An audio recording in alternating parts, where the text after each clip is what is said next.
Very good morning to class 9 children. Today we are reading social chapter, civics chapter number 3rd, electoral politics. Yesterday we have saw how the polling agents and election process has completed their mechanism. Today we are going to the next topic, 3.3, what makes election in India democratic. Bharat में जो भारत की democracy को बरकरार करने के लिए election क्या दे रहा है, चुनाव क्या दे रहा है. Page number 47. We get to read a lot about unfair practice in election. हम सब जानते हैं इलेक्शन में हम लोग देखे हैं कि और जानते भी है, इतना जानकारी है कि बहुत सारा गंदगी और 2 नंबरी का रास्ता अपनाया जाता है. Newspaper and television reports often refer to such allegation. यही सब एलिगेशन मतलब जो कि एलिगेशन मतलब क्या बोला जाता है, ब्लेम, दोष देना या फिर रिकॉग्नाइज करता है इलेक्शंस के बारे में, पार्टी के बारे में, कैंडिडेट के बारे में. कौन ज़्यादा से ज़्यादा प्रचार कौन करता है? न्यूज़पेपर और टेलीविजन में हम लोग देखते हैं कि ये घूस लिया है, वो रिश्वत लिया है, उसने पैसा खिलाया, ये सब चीज़. Most of this reports are about the following. इसमें क्या क्या रिपोर्ट रहता है? इंक्लूशन ऑफ फॉल्स नेम्स, किसी का गलत नाम से, मतलब मेरा नाम पारोमिता रॉय है, मैं खुद के नाम से इलेक्शन में खड़ा नहीं हो रहा, मैं कोई गलत नाम से 2 नाम बनाना है, एक दूसरा नाम से मैं इलेक्शन में खड़ा हो गई. And exclusion of genuine names in the voter list. मतलब एक और ये होता है कि वोटर लिस्ट मेरे पास है, मैं पारोमिता रॉय, मैं वोट देने गई, मैं देखी मेरे वोट देने से पहले ही मेरा वोट ऑलरेडी हो चुका है, तो कोई ना कोई मेरे नाम पे जाके गलत मेरा नाम को एडॉप्ट करके मेरा मेरे वोटर स्लिप का वो करके फोटोकॉपी करके जाके मेरे नाम पे वोट दे के चला आया. Second point, misuse of government facilities and officials by ruling party. सब और दूसरा बात है, जो पार्टी खेल रहा हो, इलेक्शन में खड़ा हो रहा हो, जो कंपटीशन में पार्टिसिपेट किया हो, वो सरकार का दिया हुआ तौर तरीका सुविधा का गलत फ़ायदा उठाता है. वही पैसे का excessive use of money by rich candidate by big party. बड़े बड़े पार्टी में बहुत ज़्यादा पैसे का लुटाव किया जाता है. Number 4, intimidation of voter and rigging on the polling day. Intimidation मतलब डरावना, आतंक दिखलाना, डर दिखला के वोटर से वोट मांगना. ये सब कुछ चीज़ हम लोग देखते हैं जो कि अनफेयर प्रैक्टिस जो कि इलेक्शंस में होते हैं.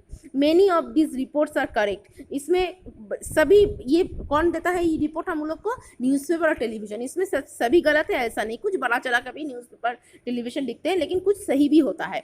We feel unhappy when we read or see such report. हम लोग जब देखते हैं, पढ़ते हैं, आज के ज़माने में देखो ना, कोरोना को लेकर कितना कुछ चल रहा है, कितना कुछ लोग डरा रहा है, न्यूज़पेपर टेलीविजन में कितना कुछ दिखा रहा है, लेकिन हम लोग ओरिजिनल जिसको हो रहा है उसको ओरिजिनल फैक्ट पता होगा ना. तो ये चीज़ हमारे अंदर का डर, हमारे अंदर की क्यूरियोसिटी को कौन बढ़ावा दे रहा है? यही न्यूज़पेपर और television. But fortunately they are not on such scale so as to defeat the purpose of election. This become clear if we ask a basic question. अगर हम एक बेसिक क्वेश्चन पूछे, can a party win an election and come to power not because it has popular support but through electoral malpractices. हमेशा ये बात भी नहीं है कि गंदा रास्ता अपनाएगा तभी कोई पार्टी इलेक्शन में जीतेगा. सच्चाई के साथ भी जीता जा सकता है. This is a vital question. लेकिन ये बहुत ही बड़ा क्वेश्चन खड़ा होता है कि जो पार्टी वोट में जीत रहा है वो सच्चाई का रास्ता अपना के जीता है. Let us carefully examine various aspect of this question. इसको चलो अच्छे से एग्जामिन करते हैं. Independent election commission. Election process को सही सलामत मानने के लिए हम लोग बोले थे, ये पूरा प्रोसेस को कौन टैकल करता है? Election commission of India, ECI, election commission of India. ये हमारे इलेक्शन प्रोसेस को मेंटेन करते हैं. चलो पढ़ते हैं. One simple way of checking whether election are fair or not is to look at who candidates the election. चुनाव सही प्रकार से हुआ कि नहीं हुआ, गलत रास्ता अपनाया कि नहीं हुआ, प्रार्थी कैसे वोट पे जीता, ये सब कुछ एक देखने का बजाय होता है. Are the independent of the government. क्या सरकार में ऐसा कोई संस्थान, स्वतंत्र संस्थान है? और कैन द गवर्नमेंट और रूलिंग पार्टी इन्फ्लुएंस और प्रेशराइज देम. क्या इस संस्थान को जो कैंडिडेट खड़ा हो रहा है और पार्टी दबाव डाल सकता है? Do they have enough powers to be able to conduct free and fair election. जो संस्था है वो क्या सही सलामत देश में चुनाव करा सकता है? Do they actually use this power. क्या सही वो अपना पावर का व्यवहार कर सकता है? The answer to all this question is quite positive for our country. हमारे देश के लिए ये कुछ जगह पर ये जवाब हाँ होता है, क्योंकि in our country election are conducted by an independent and very powerful election commission.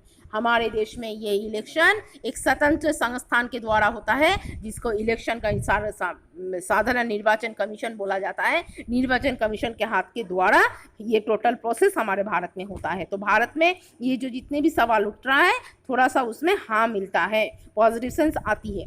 It enjoys the same kind of independence that the judiciary enjoy. ये वो संस्थान है, जैसे देश में जुडिशरी सुप्रीम कोर्ट जैसे टैकल करता है कोई भी निर्णय लेने में देश का हित में, वैसा ही इलेक्शन के हित में निर्णय लेता है कौन? Election commission. The chief election commissioner CEC, the chief election commissioner is appointed by the president of India. Election commission के मुखिया चुना जाता है भारत के राष्ट्रपति के द्वारा। But once appointed the chief election commissioner is not answerable to the president or the government. लेकिन उनको चुनाव के तौर पे वो प्रेसिडेंट राष्ट्रपति चुनेंगे, लेकिन जब चुन लिया गया, मैं CEC बन गई, उसके बाद मैं प्रेसिडेंट और गवर्नमेंट को, प्राइम मिनिस्टर को कभी जवाब देने पे मैंने मैंडेटरी बाध्य नहीं रहूंगी, क्योंकि मैं जो मेरा मन आएगा वो ही मैं करूंगा। Even if the ruling party और the government does not like what the commission did, it is virtually impossible for it to remove the CEC। मान के चलो CEC कुछ गलत भी कर लिया है, सरकार और प्रेसिडेंट का वो हक नहीं है कि CEC का रिजल्ट को, CEC का डिसीजंस को बदला सके। Very few election commissions in the world have such wide ranging powers as the election commission of India. बहुत कम ही देशों में भारत के जैसा इलेक्शन कमीशन इंडिया का व्यवस्था है। इसी election commission takes decisions on every aspect of conduct and control of election from the announcement of election to the declaration of the result. Elections की घोषणा होने से रिजल्ट निकलने तक टोटल चीज़ों को देखता है कौन? Election commission. It implements the code of conduct and punishes any candidate और पार्टी दैट वायोलेट्स इट। ये सजा दे सकता है वो प्रार्थी को और वो दल को अगर कोई गलत रास्ता अपनाता है तो इलेक्शन में। During the election period the EC can order the government to follow some guideline. Election commission election के टाइम सरकार को आदेश देता है कुछ निर्देश विधि मान के चलने के लिए। To prevent use and misuse of governmental power to enhance its chances to win election और to transfer some governmental official. बहुत सारे गवर्नमेंट ऑफिशियल में बहुत सारे कैंडिडेट को रखा जाता है जो लोग इलेक्शन कमीशन से काम भी करते हैं। When on election duty government officers work under the control of the EC and not the government. यही गवर्नमेंट के तौर से सरकारी लोगों को इलेक्शन कमीशन अपने काम इलेक्शन के टाइम उठा ले आते हैं। बैंक कर्मी, गवर्नमेंट ऑफिसर जो लोग हैं वो लोग देखते हैं इलेक्शन के टाइम काम करते हैं, तब वो लोग सरकार का नहीं हिस्सा नहीं है, तब वो लोग सरकार का एम्प्लॉय नहीं है, तब वो लोग इलेक्शन कमीशन का एम्प्लॉय है।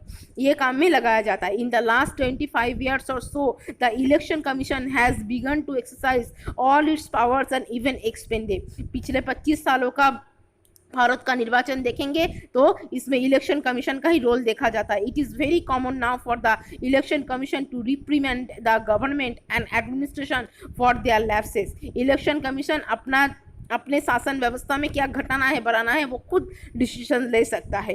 When election official came to the opinion that polling was not fair in the some booths or even an entire constituency they order a report. इलेक्शन कमीशन ऐसा भी करता है, कोई पोलिंग एजेंट, कल हम लोग बोल रहे थे पोलिंग एजेंट पर देखे कि उसमें हर एक दलों का लोग रहता है, हर एक पार्टी का एक एजेंट रहता है। तो कोई आकर कोई पोलिंग बूथ से कोई एजेंट आके कंप्लेन कर दिया कि मेरे बूथ पे वोट सही सलामत नहीं हो रहा है, इलेक्शन कमीशन के पास ये रिपोर्ट कर देगा। तो इलेक्शन कमीशन एक इलेक्शन कमीशन का बंदा भी उस एजेंट उस बूथ में रहता है, उनको अगर कंप्लेन कर देता है तो उस बूथ का वोट पूरा कैंसिल हो जाता है और फिर रिपोल होता है, फिर दोबारा वहाँ पर उस बूथ पे फिर दोबारा वोट होता है।